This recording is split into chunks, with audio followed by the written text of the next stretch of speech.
Welcome back to the deep dive. Today we're rearranging your mental furniture a bit. We certainly are. We are exploring Game of Life, Cheat Codes from Beyond, which is based on the book 7 Universal Truths from Near-Death Experiences by L.A. Fairhoff. And it's such a compelling read. I mean, we aren't just talking about, tunnels of light. No, not at all. Fairhoff treats these accounts as operating instructions, almost literal cheat codes for how this reality actually functions. I love that framing.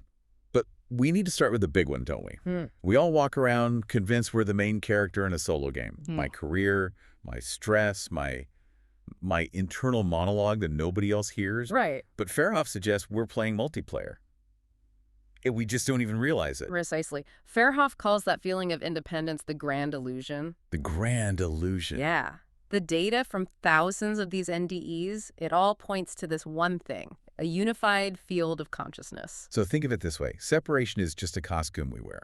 And in reality, every thought, every action, it just ripples through the whole. So wait, no private thoughts. I mean, that's a little terrifying. Or liberating. It really depends on how you look at it.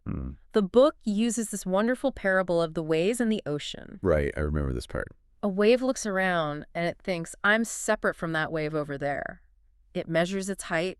It's terrified of crashing on the shore. Its whole identity is tied to being that specific wave. Exactly.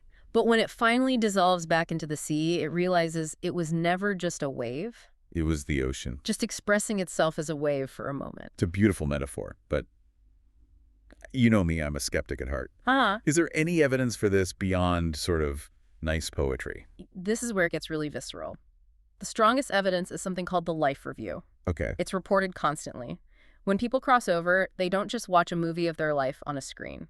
So it's not a spectator sport. Not at all. Yeah. They re-experience it, but, and this is the kicker, they experience it from the perspective of the people they impacted. Wait, hang on. So if I scream at a barista because my latte is cold? You don't watch yourself screaming. You feel the barista's humiliation. You feel their heart rate spike. Wow. You feel the ruin of their morning as if it were happening inside your own chest. You experience what you did to them as them. So you're saying the golden rule isn't just an ethical suggestion? It's not a suggestion, no. A mechanical law of this universe, No. like gravity. Exactly. It's the physics of consciousness. Newton's third law applied to the soul. And this is where it gets so critical for our daily lives. Fairhoff argues that our false belief in separation is the engine of modern suffering. Because it fuels competition, loneliness, conflict. Because we think we have to fight others to survive. Really, we're just fighting ourselves. Correct. But when you shift your perspective, when you realize we are, as Fairhoff puts it, one consciousness wearing different faces. Then competition transforms into collaboration. And judgment turns into curiosity.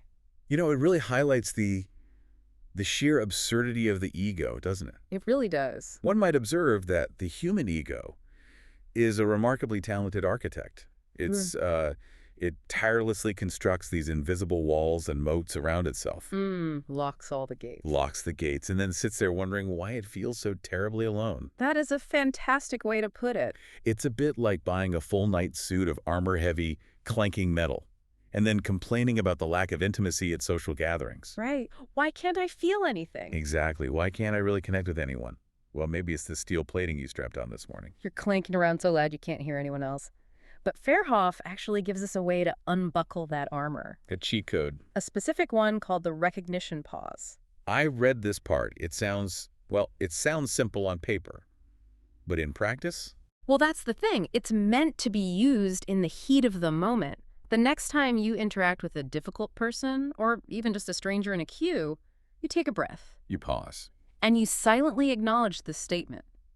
This is me meeting myself in a different form. This is me meeting myself in a different form. Okay, Yeah. But let's be honest. When someone cuts me off in traffic, my first thought isn't profound philosophical unity. No, of course not. It's usually, it's unprintable, let's just say. And that's why it's a practice. But just try it. Once. Observe how that single thought acts like a circuit breaker. How so? It just stops the judgment in its tracks. Because it forces you to drop the otherness.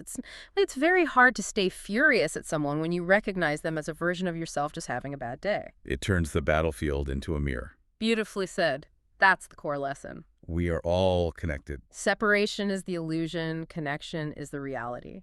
Well, consider my mental furniture officially rearranged. That, I think, wraps up our deep dive into the illusion of separation. And if you want to explore the rest of these cheat codes, definitely check the show notes. There's a link to Fairhoff's book. We've also put a poll up. Ah, yes, the poll. We want to know, what part of this concept really resonates most with you? Your answers really help us understand how these ideas are landing. How they're transforming your game of life. Join us next week. We're going to be looking at how to transform your thoughts. But before you go, maybe ask yourself this. If you met yourself in a different form today, would you even recognize you? Thanks for listening.